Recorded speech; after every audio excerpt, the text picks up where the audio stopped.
किंवदंतियां हमें बताती है कि कैलाश और उसके आसपास के क्षेत्रों में शिव भौतिक रूप में घूमे फिरे रहे थे।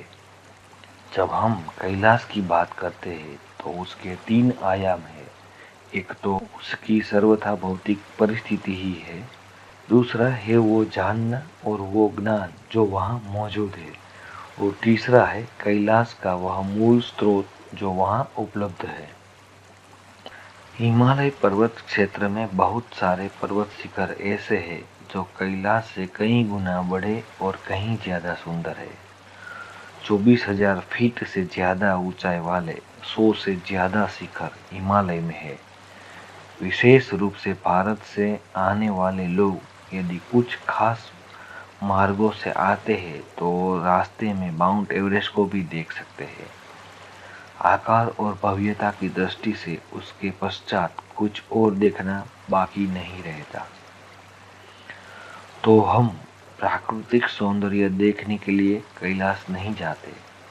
लोगों ने इस विशेष पर्वत शिखर को जाना, मान्य किया और वे वहां जाते हैं, न कि संपूर्ण हिमालय क्षेत्र में फैले हुए अन्य बड़े शिखरों की ओर, क्योंकि कैलाश में कुछ बहुत ज्यादा भारी और खास है जो आपको जबरदस्त रूप से प्रभावित करता है। मान लीजिए आप एक छोटे बच्चे हैं जो अंग्रेजी को महज पहले 3 अक्षर जानता है, पहचानता है ए, बी और सी। तो फिर कोई आपको एक बड़े पुस्तकालय में ले जाता है जहां लाखों पुस्तक है। आपने बहुत सारी किताबें ए अक्षर से शुरू होने वाली देखी, फिर बी से और फिर सी से भी। तो वहाँ लाखों किताबें हैं और उनमें करोड़ों अक्षर हैं, और आप सिर्फ ए, बी और सी जानते हैं। सोचिए आपको कितना भारीपन लगेगा, जैसे कि उन सब ने आपको चकाचौंध कर दिया हो। ऐसा ही अनुभव कैलाश में होता है। वहाँ जो कुछ भी है उसकी भारी भरकम उपस्थिति का एहसास सबको होता है। आप उसका अनुभव करने में चूक नहीं सकते जब तक कि आप सारा समय सिर्फ कैलाश के साथ सेल्फी लेने में ना बिताते हो। अगर आपका ध्यान बस इस पर लगा हो कि कैसे अपनी 2 उंगलियों के बीच आप कैलाश को पकड़ सकते हैं, तो आपको कैलाश की अनुभूति नहीं होगी। अन्यथा कैलाश अपने आप में इतना जबरदस्त असरदायक है कि कोई उसे अनुभव से बच नहीं सकता। हाँ, इसका एहसास न होना कुछ ऐसा है जैसे आपके कमरे में हवा है। आप अगर बिना ध्यान रखे ऐसे ही सांस ले रहे हो तो भी यह हवा आपको जिंदा रखेगी, पोषण देगी। लेकिन अगर आप होशपूर्वक ध्यान से एहसास के साथ सांस ले रहे हैं तो आपका अनुभव कुछ और होगा। आप चाहे तो आज रात को खाना खाते समय यह प्रयोग करें। कुछ बहुत ही स्वास्थ्यवर्धक पोषक खाद्य पदार्थ ले, उसको अच्छी तरह से ध्यानपूर्वक तैयार करें और फिर उसका एक छोटा सा भाग अपने गले में एक नली कीप लगाकर डालें।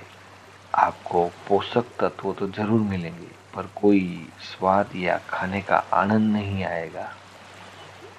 ऐसा ही आपके साथ कैलाश में भी हो सकता है। अपने साथ ऐसा ना करें। पोषण तो आपको फिर भी मिलेगा, लेकिन उसके स्वाद का आनंद लेना भी अच्छा होगा। दूसरा आयाम यह है कि कैलाश में जानने का और ज्ञान का विशाल भंडार है, एक ग्रंथालय जैसा। आप किसी भव्य पुस्तकालय के विशाल संग्रह से प्रभावित हो सकते हैं, पर यदि आपको वह किताबें पढ़नी पड़े तो फिर यह एक अलग बात होगी। अंग्रेजी भाषा पर अधिकार प्राप्त करने की बात नहीं है, लेकिन उसे सीखने में, कुछ काम चलाओ पकड़ हासिल करने में भी 10-15 साल लग जाते हैं। अगर आप कैलाश में संग्रहित ज्ञान को पाना चाहते हैं तो फिर तैयारी एवं भागीदारी का एक बिल्कुल अलग ही स्तर आयाम आपको प्राप्त करना पड़ेगा। कुछ समय पहले किसी ने मुझे पूछा, कैलाश के ज्ञान को हासिल करने के लिए एक साधारण व्यक्ति को क्या करना चाहिए?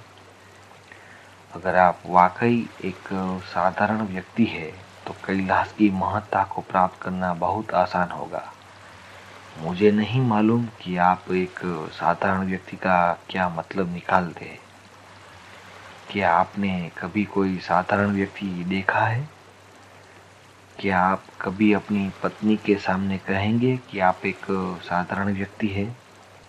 अगर आप सही तौर पर एक साधारण व्यक्ति है तो मैं यह सहज रूप से समझा सकता हूँ, आपके लिए भी यह प्राप्त करना आसान होगा।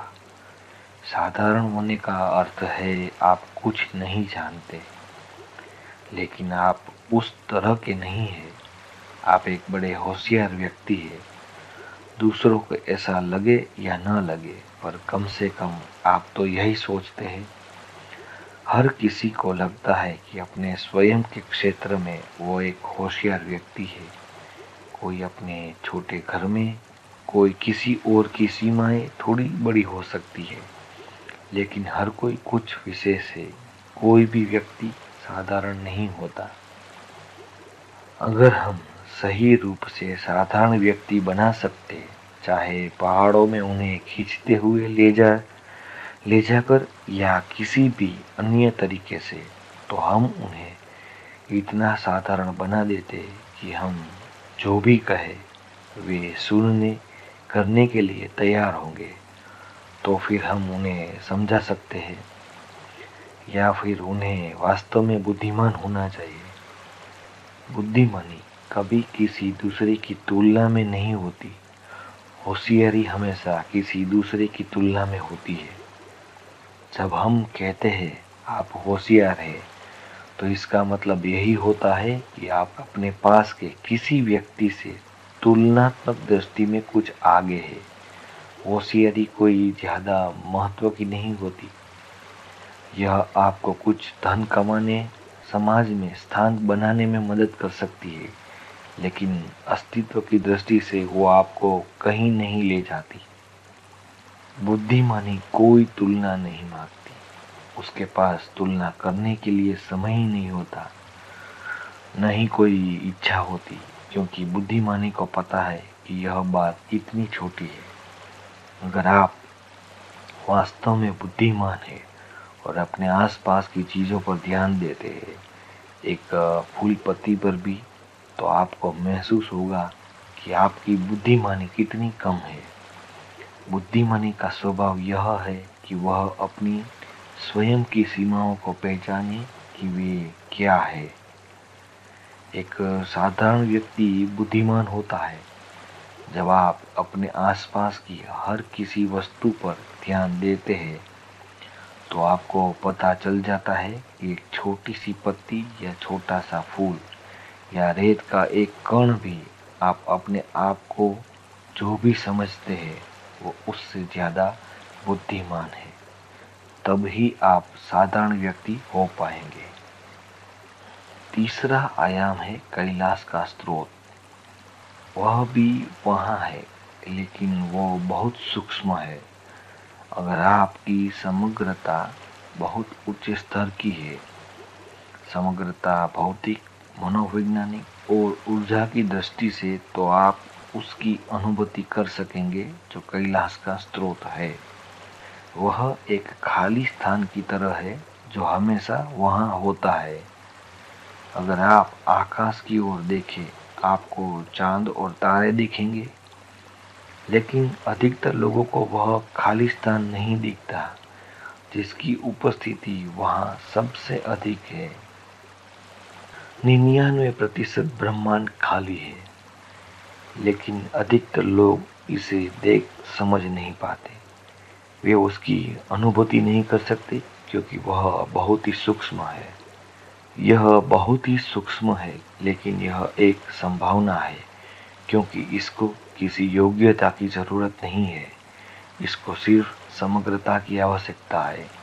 जिसकी जरूरत है वह है भौतिक, मनोवैज्ञानिक और ऊर्जात्मक समग्रता। ऊर्जात्मक समग्रता एक छोटे काल में तैयार नहीं होती, उसके लिए कुछ खास काम करना पड़ता है। लेकिन आप भौतिक एवं मनोवैज्ञानिक समग्रता कुछ ही दिनों में तैयार कर सकते हैं। इसके लिए बस कुछ सरल काम करने पड़ते हैं। अगर आप कैलाश चाह रहे हैं तो उन दिनों के लिए दिन में आप कितनी बार खाते हैं उसका थोड़ा प्रबंधन कीजिए।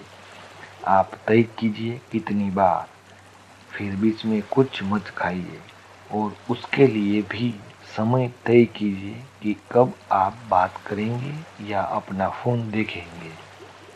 अगर आप इससे बिल्कुल ही छोड़ देते हैं तो बहुत ही अच्छा है, नहीं तो अपनी आवश्यकता अनुसार इसे तय कर लीजिए।